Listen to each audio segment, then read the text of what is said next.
بسم اللہ الرحمن الرحیم۔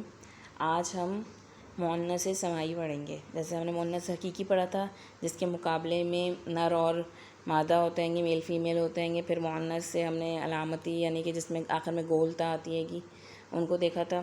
آج ہم دیکھ رہے ہیں مؤنث سماعی، ایسے مؤنث جو کسی زبان میں اہل زبان جو ہے ان کو مؤنث کہتے ہیں گے، وہ بھی ہوتے ہیں گے۔ اور یہ خاص طور پہ قرآن مجید میں یہ 16 الفاظ ایسے ہیں گے جس میں آپ کو ایسی تو کوئی نشانی نظر نہیں آئے گی مؤنث ہونے کی، لیکن یہ الفاظ سب مؤنث ہیں گے، ٹھیک ہے۔ سماعن آسمان، حربن جنگ، شمسن سورج، نارن آگ۔ اچھا، نارن آگ، کچھ الفاظ ایسے ہیں گے جن کے حوالے سے ان کے جتنے بھی سینونیمس یعنی ان کے جیسے آگ ہے، آگ کے جتنے بھی نام آئیں گے مختلف قسم کے، وہ سب جو ہوں گے وہ سب مؤنث ہوں گے۔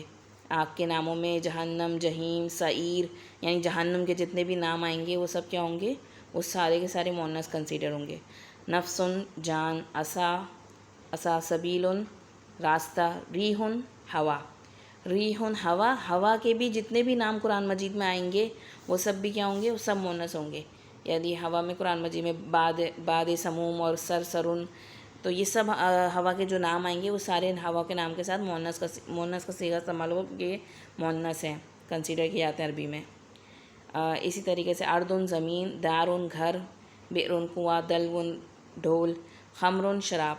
خمر شراب کا بھی کوئی بھی نام آئے گا مختلف، وہ سب بھی مؤنث ہوں گے۔ اسی طرح کأسن ساغر، جہنم جہنم، رؤیا خواب۔